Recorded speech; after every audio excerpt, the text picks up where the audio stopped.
Bueno, pues vamos hoy a analizar este videoclip de Jordi Wild con mucho respeto a su trabajo, porque a mí me parece bueno su trabajo de Jordi. Eh, Sin embargo, pues por ejemplo aquí está opinando un periodista de profesión que se apellida Fonseca y dice, ¿por qué se están atacando Irán e Israel? Fonseca habla de historia y contexto de la zona. Y lo comento por la parte de historia, que es la que yo un poco comprendo, ¿no?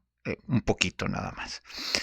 Entonces, en ese sentido, quiero analizar qué dice este periodista Fonseca, porque a la historia hay que tenerle, pues respeto, ¿no? Vamos a ver qué dice. Repito, con mucho respeto a ambos, tanto a Jordi como a Fonseca. Vamos a intentar tirar un poquito para atrás y comprender por qué hemos llegado a la situación en la que estamos hoy, o hemos estado en estos últimos días, donde ha habido ya lo que son ataques directos de varios países, ¿no? Que esto no se había dado aún de una forma tan clara. Vamos a explicar primero el lío que hay en Oriente Medio. Es decir, Irán. ¿Qué es Irán ahí? ¿Y qué es Israel ahí? Mira, me alegra que me hagas esa pregunta. Irán, por ponerle una metáfora, imaginad que es Darth Vader, ¿vale? Ujú. Es el malo, pero es ese malo al que respetas. Es un malo que sabe ser malo, que es inteligente. ¿Por qué digo que es el malo? No, esto no es una clasificación ética, no. Pues ya, ahí sí está haciendo un juicio ético, ¿no? Pero bueno. Es simplemente porque está en contra de Occidente, ¿vale? O sea, Irán es una potencia petrolera, uno de los países con más petróleo del mundo. Además, es un petróleo muy barato de extraer, con lo cual podrían ganar muchísimo dinero. Podría ser como Arabia Saudita. Además, tiene una economía muy diversificada. Es una civilización antiquísima, con una cultura muy sofisticada. Existe el cine iraní, literatura iraní. O sea, no es el típico país de Oriente Medio como pueda ser Arabia Saudita, como pueda ser Irak, que era un grupo de tribus por ahí mal puestas a las que de repente alguien llega y dice, bueno, esto es un país, ponemos estas Ese alguien al que se refiere este señor Fonseca, son las potencias europeas, ¿no? Después de la Primera Guerra Mundial, en el marco del colonialismo británico y francés, bueno, es que crean básicamente los estados modernos que conocemos como Irak, como Arabia Saudí, lo hemos explicado en otros videos. En este sentido, pues vamos a ver qué dice Fonseca. fronteras, ala, convivir entre vosotros y no sabéis ni leer ni escribir. Ahí es el primer error, porque las personas de Irak y de Arabia Saudí sí sabían leer y escribir. Es decir, de hecho ellos tenían sus propios estados, si bien no estados-nación como lo comprendemos ahora, pero previo a la llegada de los europeos, bueno, gran parte de la península arábiga estaba bajo control del imperio turco, pero eso no significa que no supieran leer y escribir. Es decir, no por ser musulmanes, no por ser árabes. De hecho, pues se sabe que la cultura árabe tiene una época de esplendor, una época dorada en todos los ámbitos de la ciencia, la literatura, rumbo al año, entre el año 1000 y por ahí del 1300, ¿no? Es la época de esplendor del Islam. Entonces decir que, bueno, pues la gente de ahí no sabe leer ni escribir, pues no es correcto, porque de hecho la literatura árabe de los últimos 10 siglos, pues es compleja, es muy compleja. Incluso hablando desde el Corán, ¿no? O sea, ya desde el Corán, viéndolo como literatura y todo lo que es subsecuente a la cultura ya como la conocemos musulmana, se escribió. Tan es así que el Corán, eh, si ustedes leen árabe, normalmente nada más tiene vocales y no tiene consonantes. Sin embargo, el Corán sí tiene vocales y consonantes para que no se le cambiara ningún significado. Entonces, leer y escribir, le aseguro a Fonseca que saben leer y escribir. Pero bueno. No. Ujú. Irán siempre ha sido una sociedad muy culta. Podría ser un país incluso... Podríamos asemejarlo a un país europeo en cierto modo, ¿vale? Y ahí Fonseca refleja pues su pensamiento antropológico, que es el de Henry Louis Morgan, ¿no? Este antropólogo que decía que había estados de civilización y que pues los estados europeos, pero esto es un paradigma, ojo, del siglo XIX. Estos primeros antropólogos como Henry Louis Morgan decían que Europa estaba en un estado de civilización y que todos los que no eran Europa estaban en un estado de barbarie, lo cual pues ya está rebasadísimo por la teoría antropológica, ¿no? Por muchos antropólogos posteriores a Henry Louis Morgan. Entonces, bueno, vamos. ¿Vale? O si quieres podríamos asemejarlo a Turquía. O sea, Bueno, se hablaba del Teherán de los 60, de los 70 como un sitio turístico, moderno, con diversidad de culturas, como un sitio que bastante chulo para visitar, ¿no? sí, de hecho, es una... Bueno, te voy a dar un apunte curioso. Tú sabes que cuando los nazis hablaban de la raza aria y de la que ellos creían que era la raza superior y tal, ellos pensaban que la raza aria venía de Irán. Y de hecho fueron a Irán a hacer pruebas y a medir los cráneos de la gente, Ostras. etcétera, porque consideraban que era la raza superior. Ajá. Esto te lo digo para que te hagas una idea de cómo los iraníes es raza aria, no es raza árabe. Ahí Fonseca, pues ya, solito se puso, ¿no? ¿Por qué? Porque está validando las teorías raciales del Imperio Alemán de ese tiempo, las cuales están desacreditadísimas. De hecho, actualmente la antropología no usa el término raza. Pues por ejemplo, este artículo está bueno, de revisión histórica del concepto de raza en Max Herring Torres y Peter Waite. Este artículo da un panorama histórico de la construcción conceptual del concepto de raza, partiendo de dos autores, estos historiadores. Ambos autores resaltan el hecho de que el término raza tenía dos connotaciones, una neutral y otra negativa. La neutral significaba linaje, descendencia, mientras que la negativa aludía a mácula, mancha. Asimismo, el concepto de raza en sus dos concepciones era a menudo intercambiable con el término casta. Es decir, es un término por demás obsoleto, hablar de razas, al menos en antropología. Ambos autores coinciden en que si bien no existen razas, porque raza no tiene ningún sustento científico por ser una construcción histórico-social, hay que seguir hablando de raza para combatir una realidad social que es el racismo. Entonces, bueno, pues parece que Fonseca todavía cree en estas teorías raciales, por lo que dice. No se parecen a un árabe. De hecho, tú ves a los políticos iraníes y al ayatollah, por ejemplo, y si le afeitas y le pones una Sí, camisa normal, podría parecer un señor de Murcia. Entonces, sí, sí. eso lo primero que tenemos que entender. Irán es un país, un outlier dentro de lo que es Oriente Medio. A ver, parece que lo que aquí no entiende Fonseca es que los iraníes, el pueblo iraní, no es, o sea, no son árabes, no por el tema racial, sino por el tema lingüístico. ¿Cuál es el tema lingüístico? La mayor parte de la población no tiene como lengua materna el árabe, por eso no son árabes, o sea, los iraníes no son árabes porque su lengua materna es el persa, no el árabe. Usan el alifato, que es el abecedario árabe, la escritura árabe, pero no el idioma árabe, solamente en el sentido litúrgico. Es decir, en cuanto religión refiere, el Corán lo leen en árabe, como todos los musulmanes. Pero en el sentido, eso es en el sentido lingüístico, no en el sentido racial. Que tiene mucho petróleo y que durante muchos años había sido, bueno, realmente a partir de los años 50, o sea, tenía mucho petróleo. En los años 50 llegó un gobierno más o menos filocomunista que quiere nacionalizar el petróleo y entonces llega a Occidente y dice, ni de coña. Derrocan ese gobierno y ponen al Shah de Persia. El Shah. Y aquí cabe destacar que ese gobierno del que habla Fonseca era el gobierno del papá del Shah, Reza Shah. Y a él lo deponen los británicos por sus nexos con el Imperio Alemán. El Imperio Alemán del que parece Fonseca que está bastante metido con sus ideas y con sus teorías raciales. ¿Por qué? Porque los británicos tienen miedo de su simpatía hacia el régimen alemán y por eso deponen al papá del Shah, Mohammed Reza Pahlavi. Pero es por eso, es porque les podía tocar sus intereses económicos al compaginar ideológicamente con las ideas del Imperio Alemán, ¿no? De Persia era un monarca absoluto que se rodeaba de lujos, que era un tirano, un sátrapa, metió en la cárcel un montón de gente, la policía política que tenía era temida por todos los iraníes, pero era aliado de Occidente. Era lo que a mí me gusta decir muchas veces. Bueno, entonces, vamos a ver qué dice aquí. Era un hijo de puta, pero era nuestro hijo de puta. Aquí lo que está haciendo Fonseca está repitiendo una frase que no sé, tiene certeza de que la haya dicho Roosevelt, ¿no? Aquí podemos ver la frase que Roosevelt nunca dijo.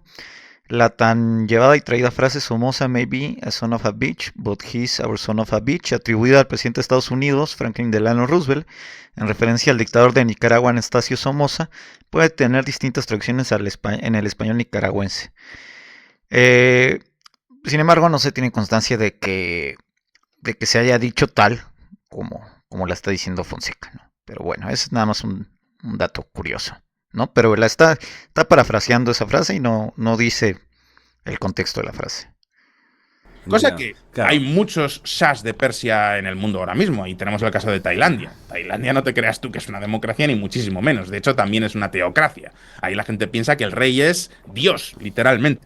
Dios. Sin embargo, nadie dice nada de Tailandia. ¿Por qué? Porque, bueno, dentro de lo que cabe son nuestros aliados, podemos comerciar con ellos. Vale, bien, pues no es el país más democrático del mundo, Y ahí Jordi va a decir algo muy acertado, ¿no? Su opinión pero puedes irte de vacaciones. acertada. Pues Irán era más o menos... Bueno, la hipocresía de Occidente, ¿no? Que cuando nos interesa no decimos nada y cuando no nos interesa Sí, tenemos exacto. que derrocar a ese tipo. Totalmente de acuerdo con Por eso a Jordi. mí me gusta decir las cosas por su nombre. O sea, No, Fonseca no dice las cosas por su nombre, dice las cosas a como él quiere. esto no es simplemente una como cuestión él de entiende. valores o no valores, es una cuestión de defensa y de intereses económicos de Occidente. Nosotros estamos en Occidente, defendemos nuestros intereses. Y de hecho siempre en sus videos él se muestra pro Ucrania, pro Israel.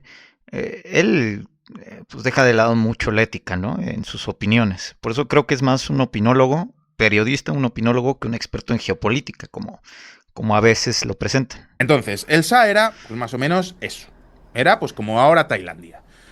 Hasta que de repente los iraníes se cabrean con el Shah y empiezan a revolucionarse.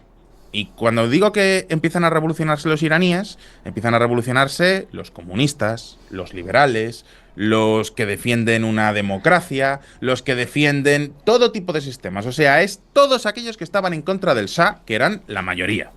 Y dentro de esos grupitos había un señor que era el Ayatollah Khomeini, que era un líder religioso que vivía en París, en el exilio, y que tenía, bueno, pues ideas así, pues muy de vamos a crear una teocracia, una revolución islámica.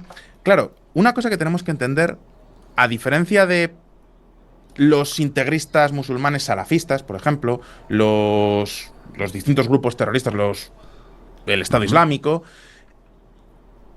la teocracia del Ayatollah, primero es Islam chiita. Sabes que el Islam hay dos tipos de Islam, sunita y chiita. Por hacer para que nos entendamos un poco y lo pongamos un poco una matrix cristiana, el Islam sunita sería lo más parecido al cristianismo protestante. O sea, es una religión muy horizontal, donde no hay un papa, no hay una estructura jerárquica, cada imán es un poco de su padre y de su madre, mientras que el Islam chiita sería como el catolicismo. Hay una religión muy estructurada. Más o menos, porque en el sunismo pues se considera que, por ejemplo, los imanes sí son una figura de autoridad religiosa, teológica. Sin embargo, todos están supeditados pues básicamente a la autoridad de la Meca. En ese sentido, esto se empezó a disolver un poco cuando, ya lo hemos platicado, los lugares sagrados del Islam, la Meca y Medina, eran cuidados por la familia Hashemí, que originalmente estaba custodiado por Hussein bin Ali, quien era el cuidador de los lugares sagrados. De hecho, actualmente en el sunismo se considera que el rey de Arabia Saudita es ahora el cuidador de los lugares sagrados del Islam, Meca y Medina. Entonces la analogía que hace Fonseca tampoco funciona muy bien, porque el sunismo también tiene jerarquías de poder, no tan claras como el Islam chiita, pero bueno, vamos a ver qué más dice. Muy piramidal, donde en la cima está el Ayatollah. Bien, pues este Ayatollah que era un poco como el Papa, por así decir. No es exactamente eso, pero para que nos Ajá. entendamos. Bueno, pero sí, para que la gente lo entienda, ¿no? Una figura de poder, digamos, Claro, religiosa. era como el Papa de los chiitas y estaba en Francia. Y Ujú. este hombre tenía la idea no solamente de que la sociedad tiene que ser más religiosa, sino de que los chiitas tienen que dominar al resto del Islam. Eso en parte es cierto. Por ejemplo, un libro muy bueno que ustedes pueden consultar, les dejo la liga ahí, es Pensar Medio Oriente, de Marwan Soto Antaki. En este libro pues explica más o menos de qué va todo esto, todo este asunto. Eh, Ahí te explica muy bien la diferencia entre árabe, entre persa, entre todo esto, ¿no? Este libro lo recomiendo muchísimo, se los dejo ahí en la descripción y vale, ese es muy útil para entender la identidad regional de estas comunidades, ¿no? Vamos a ver qué más dice. Sabes que la guerra en el Islam viene de cuando murió Mahoma. ¿Quién es el sucesor de Mahoma? Los chiitas piensan que es uno, los sunitas piensan que es otro. Y desde entonces guerrean. El objetivo del ayatollah es, primero, dominar todo el mundo. No tanto así. De hecho, el Islam sunita y el Islam chiita reconocen a los primeros cuatro califas. Él es el califato ortodoxo. En ese sentido, el cuarto califa de ellos es Ali. A Ali lo reconocen tanto sunitas como chiitas, el yerno del profeta Mohammed. Entonces, ya a partir de ahí sí se da la división total entre sunitas y chiitas. Pero los cuatro primeros califas del Islam los reconocen sunitas y chiitas. Eso no lo menciona Fonseca. Mundo islámico, o sea, aplastar a los sunitas y después dominar todo el mundo y que todo el mundo sea musulmán. De hecho, No, no, tampoco tanto así. De hecho, sí se plantea el Islam chiita sí se plantea como el Islam correcto, el camino correcto. ¿Por qué? Porque en ese sentido ellos se consideran herederos de Ali, del cuarto califato ortodoxo. Entonces, a partir de ese califato ortodoxo, los chiitas consideran que su rama es la rama ortodoxa del Islam, pero tampoco es que en sus preceptos sea dominar el mundo. No, claro que no, o sea, tal vez podría ser que ellos consideran que su doctrina es la ortodoxa dentro del Islam, pero de eso a que digan, quiero dominar todo el mundo, no, eso no está nada claro, ¿eh? el ayatollah Khomeini tiene una cita que dice: hasta que el grito de Alá es grande, no resuene en todo el mundo, no pararemos nuestra revolución. Por eso, Pero en realidad se refiere al mundo musulmán. O sea, ¿ustedes creen que a Irán le importa, por ejemplo, Latinoamérica? No, creo que no. se habla siempre en Irán de la revolución islámica, ¿vale? O sea, es una revolución. Queremos llevar la revolución hasta el último confín del mundo. Por eso la ideología de Irán es una ideología expansionista. Por eso empiezan a ser malos. Porque no solamente quieren una dictadura en su país, es que la quieren expandir en todo el resto del mundo. No, no, no es cierto. Es un contexto regional, musulmán. Falso que quieran llevar el Islam a China o que quieran llevar el Islam a Latinoamérica. No, no, esto se lo saco de la manga. Pero es que además Interesante. el Islam, el Khomeini se basaba mucho en la idea también de que Irán había sido un imperio, el imperio persa. Entonces, vale, pues ese sustrato imperialista que ya había en esa sociedad, él lo reconvierte y lo resignifica en una cosa religiosa. Eso también lo han hecho se da mucho en los contextos nacionalistas. Por ejemplo, el caso más cercano a Irán fue la Irak de Saddam Hussein en el contexto del panarabismo. ¿Qué hacía Hussein? Hussein se remontaba remontaba el actual, bueno, el estado moderno iraquí, el de Hussein, a la antigua Babilonia. De hecho, por eso Hussein manda a excavar sitios arqueológicos de la Babilonia antigua y todo, y ahí sí los resignifica para su régimen. Pero eso no lo inventa Hussein, ni lo inventa Irán. Eso lo inventa pues en Italia. Cuando se le da la importancia antropológica a la arqueología dentro del contexto de los estados nacionales, es en la Italia de Mussolini. Ahí se desentierran o se hacen muchas obras en el Foro Romano, el Coliseo Romano, porque Mussolini pues justamente decía, nosotros somos los herederos históricos del Imperio Romano. Y por eso es que sí, hay una ambición expansionista.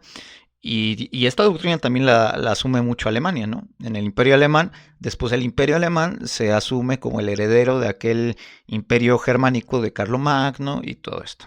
Eso se da mucho, pero en el ámbito, en el contexto de los estados nacionales. No es algo de Irán, no es algo exclusivo de Irán. Y entonces, cuando llegan al poder, toda esta muchedumbre de gente, que es la mayor parte de la sociedad iraní, llegan al poder, derrocan al Shah, y entonces el ayatollah se convierte en el único líder, no porque la gente apoyara lo que este señor pensaba, sino porque era el único que había. O sea, en un momento donde tenía... No, había muchas corrientes y esto lo explica este artículo, se los voy a dejar aquí también, que se llama Religión, Revolución y Resistencia, 4 décadas de la República Islámica en Irán, de Herman Iván Carrasco Núñez. Es un artículo académico y ahí explica, pues bajo las 3 líneas de actuación, la República Islámica en sus 40 años, después de un siglo de experiencias occidentales de gobierno, se decantan por implantar un modelo propio basado en sus creencias y su cultura, defendiendo su lugar y espacio en el sistema de estados imperante. Es decir, se establece la República Islámica también como una reacción antioccidental, porque venimos de un siglo de colonialismo, ¿no? Entonces, ese artículo se los dejo ahí, pero no puedo simplificar la República Islámica en un comentario así, pero bueno. Comunistas, pero no sabemos quién es el líder. Liberales, de todo tipo. Ahora también, al Reino Unido, si bien tenía una muy buena relación con el Shah, tanto Francia como Reino Unido, tampoco les convenía que se estableciera un régimen comunista en Irán. Tengo un podcast hablando de por qué Irán nunca se volvió comunista, se los dejo ahí abajo en la descripción, ahí lo explico más a fondo, para no detenerme ahí. Pero no es que fuera la única opción, es que fue la opción por la que se decantó la mayoría. Y hay el grupo de religiosos que tienen un líder claro. Entonces dicen, venga, pues nos juntamos todos detrás de este señor y luego ya pues haremos elecciones o lo que sea. ¿Qué pasa? Que el ayatollah purgó al resto de grupos. Purgarlos, de expulsarlos y matarlos a muchos de ellos. Y entonces es cuando constituye lo que ahora conocemos como la República Islámica de Irán, que es un país totalmente teocrático donde la religión forma parte del Estado y con esa idea de que nos tenemos que expandir. Entonces, durante los años 80, Irán estuvo en guerra con Irak, con lo cual pues no pudieron hacer gran cosa. Ah, bueno, perdona. Y dentro de esa revolución tiene una idea muy clara.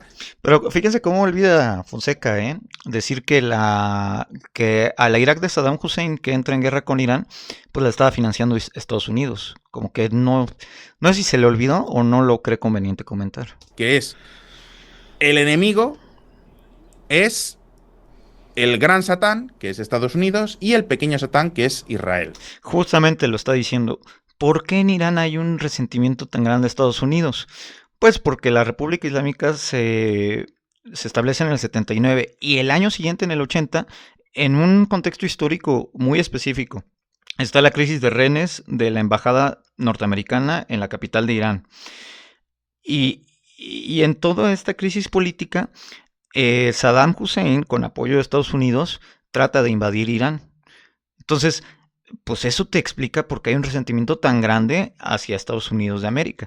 No es que se les haya ocurrido de la noche a la mañana, no, fueron 8 años de guerra, casi 10, casi una década de guerra en la que Irán, además el propósito original de Saddam Hussein era expandirse hacia Irán y derrocar a la República Islámica. Lo cual, bueno, pues no logró porque Irán tuvo el apoyo militar de la Unión Soviética. Entonces no puedes reducir, otra vez estás reduciendo la historia, queriendo reducir la historia. ¿Vale? O sea, parte de su ideología, de su narrativa, sabes que todas las identidades políticas se definen cuando hay un antagonista. Bueno, pues la identidad política de los teócratas iraníes es... Se define, el antagonista es Estados Unidos y luego Israel. Claro, tú piensas una cosa, los israelitas caen fatal en el mundo árabe, entonces... Pero otra vez, Irán no es árabe, no es parte del mundo árabe, Irán es persa, desde el punto de vista lingüístico, ¿ok? Entonces, para él, la idea de decir, vamos a ser los primeros que matan a los israelíes, pues es- Claro. y Suma. Está combinando la cultura árabe con la cultura persa una vez más. O sea, está confundiendo el mundo musulmán, el mundo árabe, con el mundo persa. A Fonseca a lo mejor le vendría bien, y lo digo con todo respeto, leer este libro. Ahí donde te explica la identidad árabe, ¿no? A ver. Suma suma puntos en la puntos en zona, la zona, claro. ¿no? Bien, Claro. entonces, tú tienes que... Este señor instaura esta revolución, quiere acabar con Estados Unidos, quiere Sí. acabar con Israel, y más o menos en los años 90 empieza a dar pasos. ¿Cómo? Pues financiando grupos terroristas. Hezbollah, bueno, pues Ahora, también convenientemente Fonseca olvida que pues, el terrorismo, como lo conocemos, tiene su origen en los muyahidines de Afganistán, que Estados Unidos financia a través de la CIA eh, para combatir la ocupación soviética y expulsar a la influencia soviética de Afganistán. Ahí tiene su origen su génesis, lo que conocemos como terrorismo moderno. Ahora, el, realmente va más atrás, ¿eh? ¿Por qué? Porque ahí tenemos que hablar del wahabismo saudí. Voy a hacer un podcast respecto a eso. Ese es el génesis real de lo que ahora conocemos como terrorismo. Entonces, bueno, no sé si Fonseca haya alguna vez leído esta parte del wahabismo o de qué va el wahabismo, que adivinen de dónde es, de Arabia Saudita. Entonces, vámonos lento.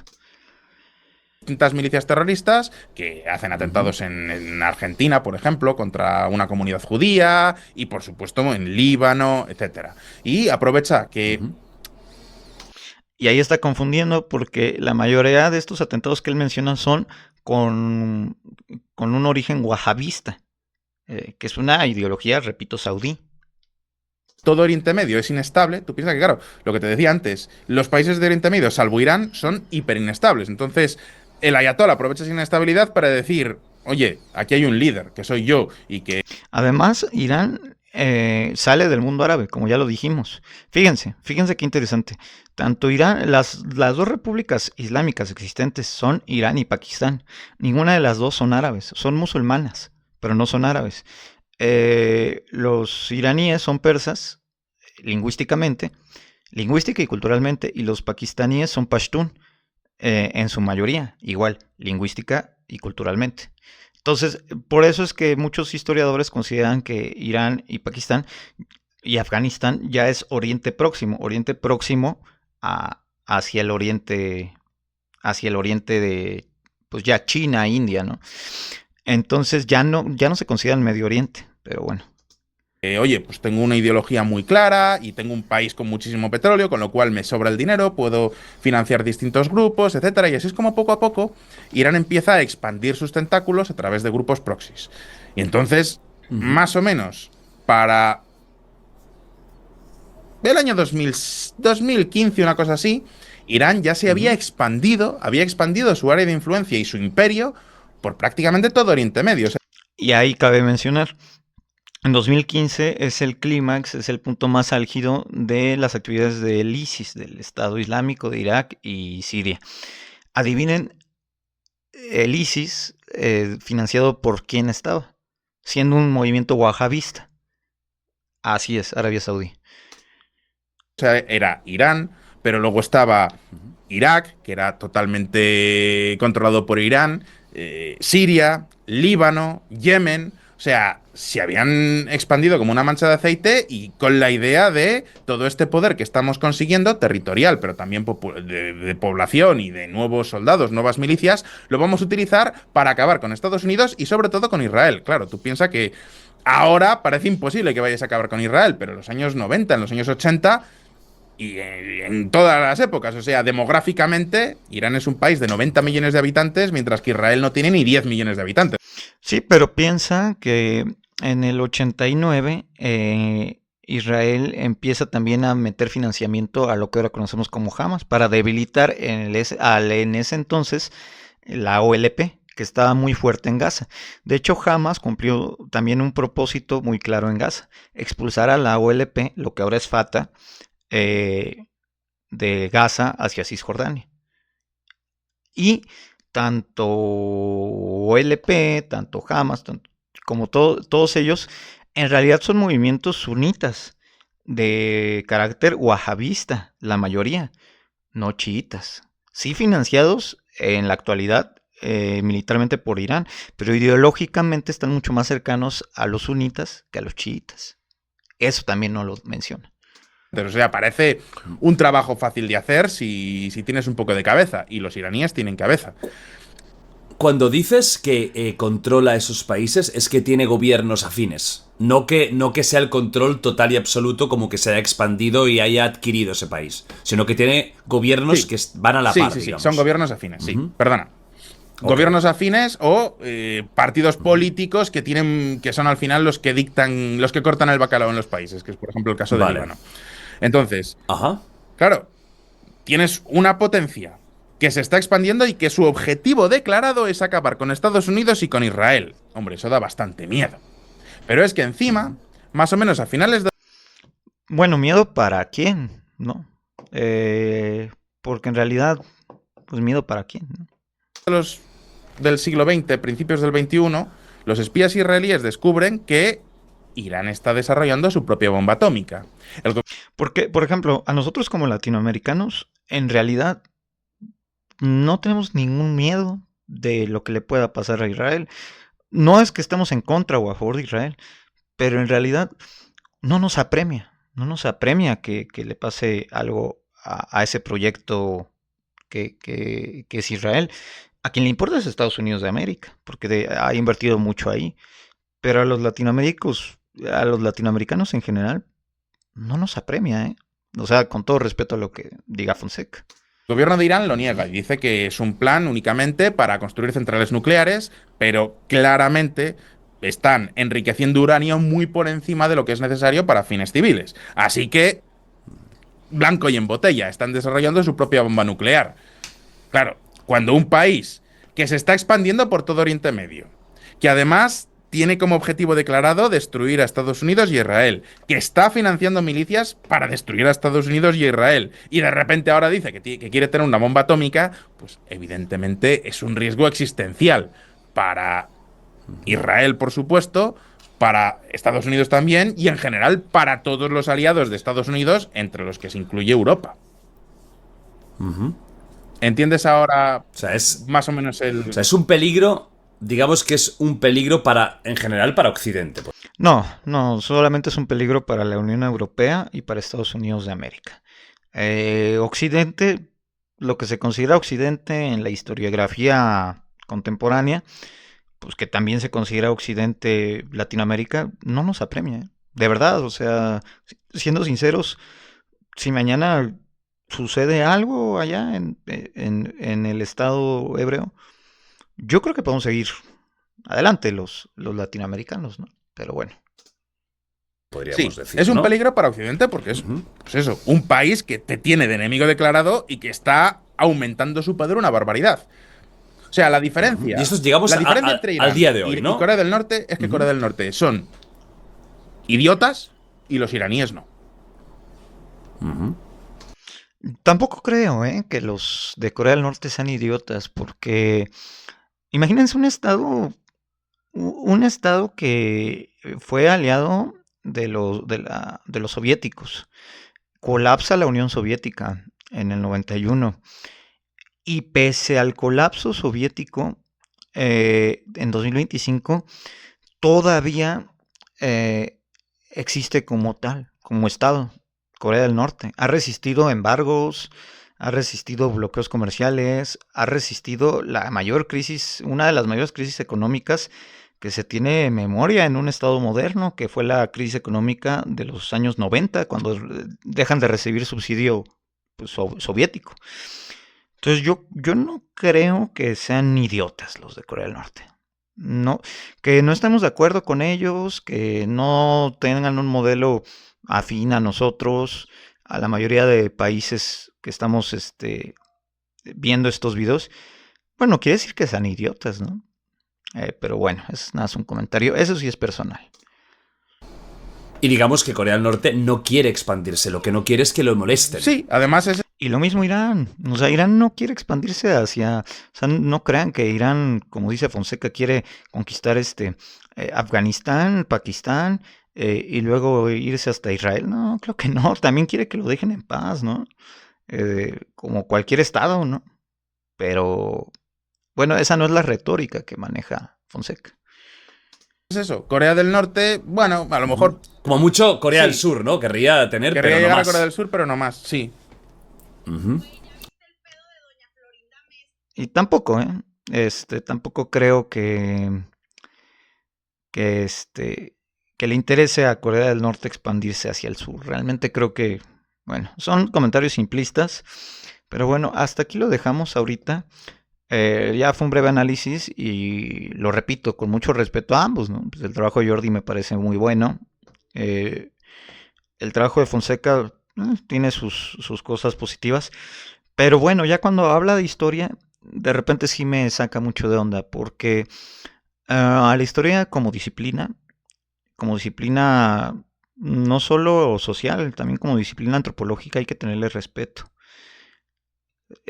Mucho respeto a la historia. Entonces,